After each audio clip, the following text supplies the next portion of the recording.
இதை பார்த்தீங்கன்னா நடுவில் ஒரு செய்தி, இந்த இடம் வந்துச்சுட்டாக்கா, இந்த இப்போ நான் பேசுறது உங்களுக்கு இல்லை, இந்த பக்கம் மட்டும். ஏன்னா யூடியூப்காரன் அதுக்குன்னே வந்திருக்கிறான், என்ன இன்னைக்கு வம்புக்கு இழுக்கணும்ட்டு. சீமான் பேசியிருக்கிறார் பெரியாரை பற்றி, தப்பான ஒரு வார்த்தை, பேசக்கூடாத வார்த்தை. 1974 இதே தியாகராயர் பஸ் ஸ்டாண்டில் பெரியார் சிலை இருக்குல்ல, அதான் பெரியார் கடைசியாக பேசின கூட்டம். அதுக்கப்புறம் இறந்துட்டார். 73 கடைசியாக பேசின கூட்டம். கையில் மூத்திர பை, பெரியாரை தூக்கின்னு வந்து வண்டியில் வைக்கிறாங்க, மைக்கு எதிரில் வைக்கிறாங்க. பெரியார் பேசுகிற ஒரு வார்த்தை, யூடியூப்காக சொல்கிறேன், பெரியார் பேசுகிற முதல் வார்த்தை என்ன தெரியுமா? கூட்டத்தின் தலைவர் அவர்களே, கூடியிருக்கும் தேவடியா மக்கள். மைக்கு போட்டோம், ஓடியே போயிட்டான். இவர் கூட்டத்தை கேட்க வந்தா இவர் நம்மளை இப்படி சொல்லிட்டாருன்ட்டு. பெரியார் அடுத்து சொன்னாராம், நான் கூட்டத்தின் தலைவர்களே, கூடியிருக்கும் தேவடியா மக்களேன்னு. ஏன் தெரியுமா அப்படி சொன்னேன்? நான் எந்த ஜாதி இடத்தில் தமிழன் அடிமைப்படக்கூடாது என்று நினைத்தனோ, இன்னும் அந்த தமிழன் அந்த ஜாதி இடத்தில் அடிமைப்பட்டு கிடக்கிறான் அப்படின்னு 73 சொன்னாராம். அந்த பெரியார் இப்ப இருந்தா யாரை திட்டிருப்பார் சொல்லு? அந்த பெரியார் இப்ப இருந்திருந்தா சீமானை பார்த்துதான் அந்த வார்த்தை சொல்லி இருப்பார் என்பதை நீங்கள் மறந்துவிடக் கூடாது.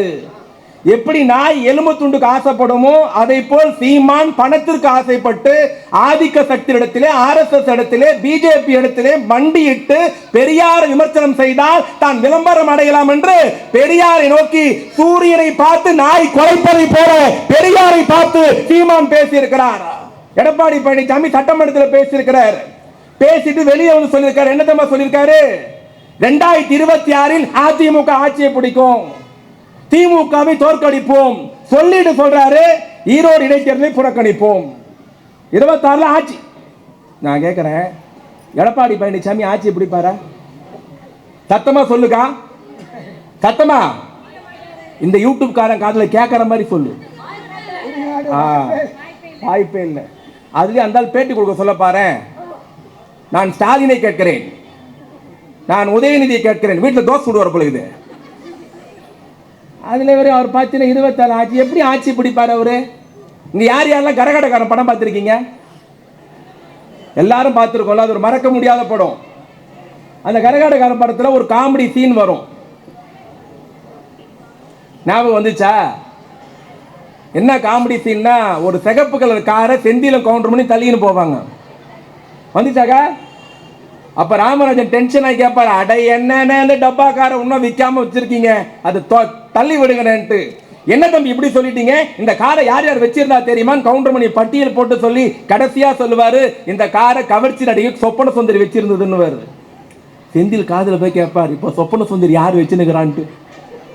அந்த மாதிரி இப்ப அதிமுகவை யார் வச்சுனுக்கிறான்னு அதிமுக தெரியாது. எப்படி அதிமுகவை யார் வச்சிட்டு இருக்கான்னு அதிமுக தெரியாது. ஒரு இலை சசிகலா கிட்ட, ஒரு இலை OPS கிட்ட, எடப்பாடி பழனிசாமி காம மட்டும் பூச்சி நிக்கிறாரு. இதுவே சேரல, எங்க நீங்க ஆட்சியை பிடிக்கிறது? இதுல நடுவில் இன்னொரு நடிகர் கிளம்பி வந்திருக்கிறார். 26 கோட்டைக்கு போவோம். அவர் கோட்டை பல்லாஸ்பேட் நினைச்சினார் பொழுது. கோட்டைக்கு போறது எப்படி? கோட்டைக்கு போவீங்க நீங்க? இங்க உடனே எல்லாம் கிளம்பிட்டாங்க. பார்த்தீர்களா, விஜய் கட்சி ஆரம்பிச்சிட்டார். அந்த பக்கம் யார் போவா, இந்த பக்கம் யார் போவா, கூட்டணி உடையுமா உடையாதா, யார் ஜெயிப்பா, யார் தோப்பா, யார் கோட்டை அதிகம் வரும், யார் கம்மியா வரும்ட்டு. நான் பேசுகிற அந்த தொகுதி தியாகராயர் சட்டமன்ற தொகுதி. அண்ணன் குட்டி இருக்கிறார், மாவட்ட செயலாளர் இருக்கிறார், நாடாளுமன்ற உறுப்பினர் தமிழச்சி தங்கபாண்டியன் இருக்கிறார்கள். சொல்றேன், எழுதி வச்சுக்கோ.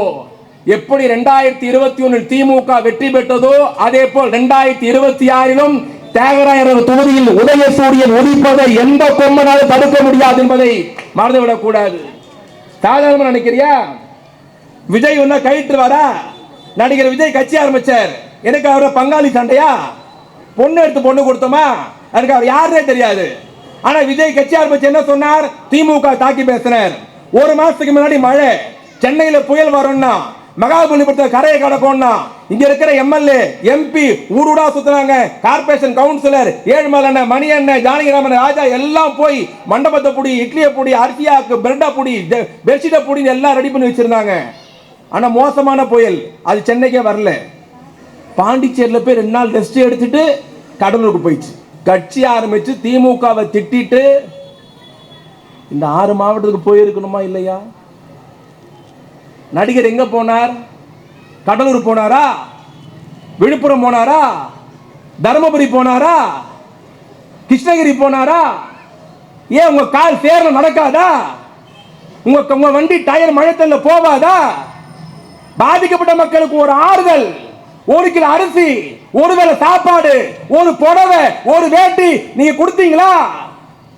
இல்லையே.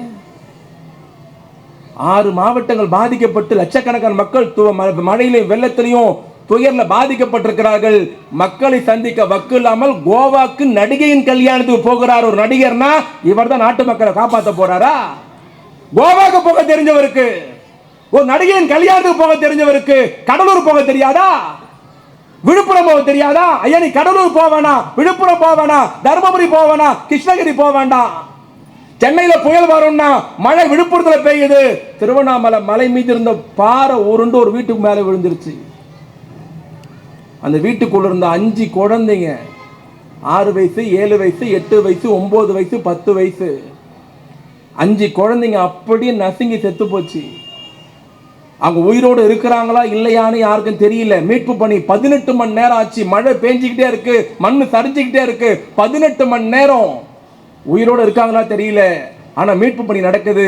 பெரியவர்களே, தாய்மகளே, அந்த 18 மணி நேரமும் அங்கேயே உட்கார்ந்திருந்த தலைவன் உதயநிதி ஸ்டாலின் என்பதை யாரும் மறந்து விடக்கூடாது.